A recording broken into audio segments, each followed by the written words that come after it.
টাঙ্গাইল এলেঙ্গায় বয়ানে গেলাম, যেই বাসায় খাবারের ব্যবস্থা করেছে, বাড়ি এত সুন্দর, চোখ ধাঁধানো বাড়ি, দেখলেই কলিজা ঠান্ডা হয়ে যায়। এবার বাড়ির মালিকের সাথে অনেক সময় গল্প হইল। বাড়ির মালিক বলতে আছে, হুজুর আমি কাঁচা তরকারি বিক্রি করতাম, কাঁচা তরকারি বিক্রি করে করে আমার পেট চালাইতাম, কাঁচা তরকারি বিক্রি করে এত দামি বাড়ি কেমনে বানাইছেন? এক কথায় তার উত্তর হলো, তা তিনি বলল যে আমার রব আমাকে এই নিয়ামত দান করেছে, অল্পের ভিতরে বরকত বাড়ায়া দিছে। আমি বললাম কেমনে এই বরকত আসলো, কোন রাস্তা দিয়া? তিনি জবাব দিতেছে, প্রতিদিন সকালবেলা আমি সবজি কেনার জন্য গ্রামে যাই। কষ্ট হয় আপনাদের? সবজি, কাঁচা তরকারি, কদু, ঝিঙ্গা, তরই, বটবডি, পেঁপে এগুলা কেনার জন্য আমি ভ্যান নিয়ে গ্রামে যাই। আমি রাত্র প্রায় 4টার সময় ঘুম থেকে উঠি। ঘুম থেকে উঠার পরে উযু বানাইয়া অল্প কিছু টাকা নিয়ে আমার ভ্যানটা নিয়ে আমি রাস্তা দিয়া চালাইতে চালাইতে চলে যাই সেই ক্ষেতের দিকে, গ্রাম্য বাজারে। আজান হয়ে গেলে ভ্যান রাইখে আমি নামাজের জন্য মসজিদে ঢুকে পড়ি।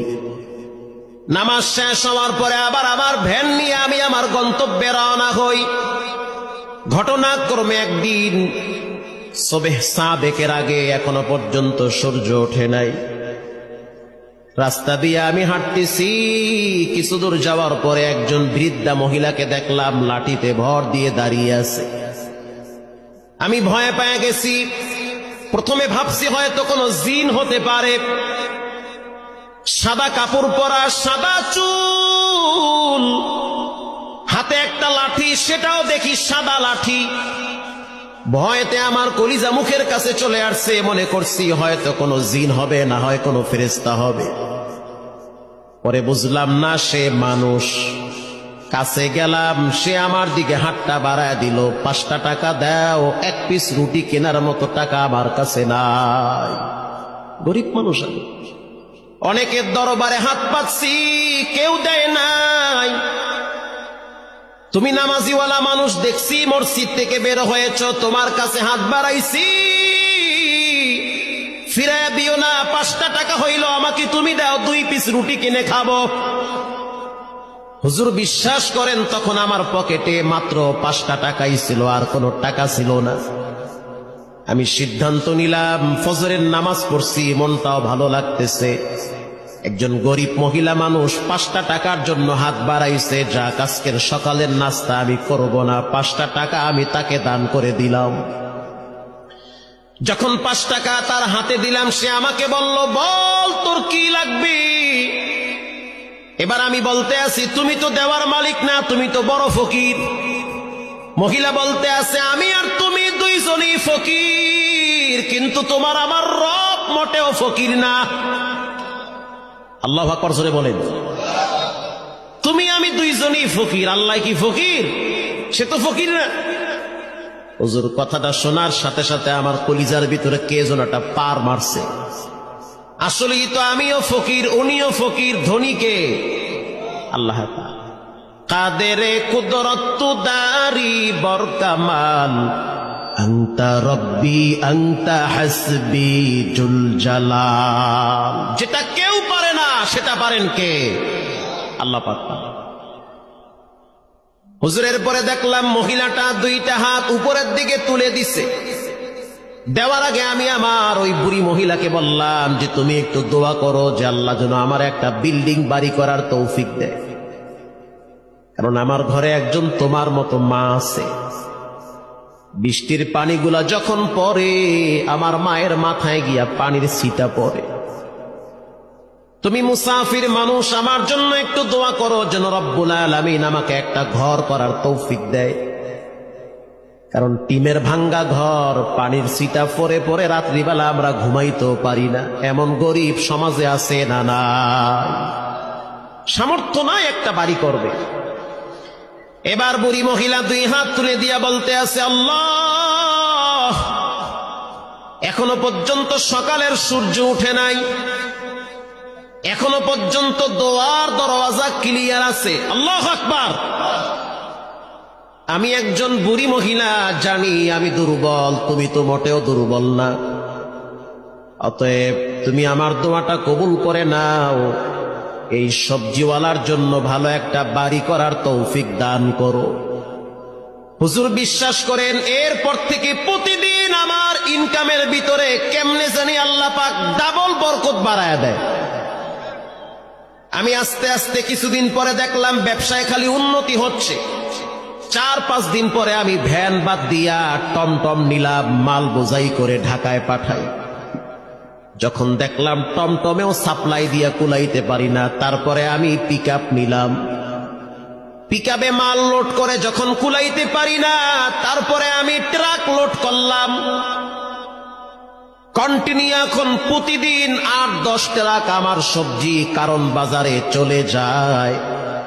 আর আল্লাহ পাক এত বরকত দিয়েছে, প্রায় 2 কোটি টাকা খরচ করে আমি এই সুন্দর বাড়ি বানিয়েছি। আরো জোরে সুবহানাল্লাহ।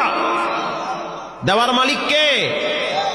আমি আপনাদের পাশে এক এলাকায় আসছিলাম, নন্দীগ্রাম ধন্দার বাজার মনে হয়, ধন্দার একটা আছে না একদম বাজারে, এই গত সপ্তাহে মনে হয় ধন্দার বাজার। সেখানে একজন ব্যবসায়ী আছে, তিনি শ্যামবাজারে আলু পাঠায়। আলু আছে না আপনার দেশে? আলু দেখতে মনে হয়েছে খয়রাতি। ওরে আল্লাহ, দেখি হে কয়েক কোটি টাকার মালিক। দেখলে মনে হয় না, মনে হইতেছে ওই খেদ্দে উঠতেছে। পরে দেখলাম কন্টিনিউ তার কয়েক ট্রাক আলু ঢাকায় ঢুকে দৈনিক এই সিজনে। আল্লাহু আকবার। তিনি আমার হিসাব দিল, হুজুর আজকে আমার লাভ হয়েছে 2 লক্ষ টাকা। 2 লাখ পুরা মাহফিলের খরচ আমি একাই দিই। আল্লাহু আকবার। একদিনের লাভ। তিনি আমার টেলিফোন করছে, হুজুর কদ্দুর আইছেন? গত জুমার দিন। আমি বললাম যমুনা পার হইছি। আমি তো মির্জাপুর একটা জায়গা আছে না, মির্জাপুর বাজারে আছি আমি তো বেটাইমে মির্জাপুর কে মাহফিলের কার্যক্রম চলতে আছে, আমার ব্যবসা তো বন্ধ নাই, সেটাও চলতে আছে। তার মানে কি? মানে হয়েছে আজকে আমি কয়েক ট্রাক আলু ঢাকায় পাঠাইছি। তখন বুঝলাম আল্লাহ পাক কাকে কোথার থেকে কিভাবে কপাল খুলে দিবে এটা কেউ জানে না, জানেন কে? আল্লাহ তাআলা। ওয়া আম্মাস সাইলা ফালা তানহার। কেউ যদি সাইল করে, না বইল না। যে তোমার কাছে হাত পাতে অবশ্যই তোমার চেয়ে সে দুর্বল। ঠিক না ঠিক? না বলিও না, কিছু দিয়া বিদায় দাও। আল্লাহ রাব্বুল আলামিন বলেন, ইয়াতলুনা কিতাবাল্লাহ, নিশ্চয়ই যারা কোরআন তেলাওয়াত করে, ওয়া আকামুস সালাহ, 2 নম্বরে যারা নামাজ পড়ে, ওয়া আনফাকু মিম্মা রাযাকনাহুম সিররা ওয়া আলানিয়াতান ইয়ারজুনা তিজারাতান লান তাবুর। 3 নম্বরে যারা আল্লাহর রাস্তায় দান করে, 3 গুণ যার ভিতরে থাকবে, রব্বুল আলামিন বলেন সে সফল, তার ব্যবসাটা লাগবে না। চিৎকার বের করুন আল্লাহু আকবার। সে সফল, কামিয়াবি। এজন্য ভাইয়েরা আমার, কোরআন তেলাওয়াত কখনোই অবজ্ঞা করা যাবে না। নিয়মিত কোরআন নিজেও পড়েন, সন্তানদেরকে পড়ান। বর্তমান শিক্ষানীতি ভয়াবহ শিক্ষানীতি। মনে করিয়েন না যে ফকিরের ছেলে মেয়ে মাদ্রাসায় পড়ে। না না, আমি যদি আপনাকে লিস্ট দেই আপনি তো আশ্চর্য হয়ে যাবেন। বর্তমান কয়েক ডজন এমপি আছে যাদের ছেলে মেয়ে কোরআনের হাফেজ, আলেম। আমি কয়েকজনের নাম বইলা দেই।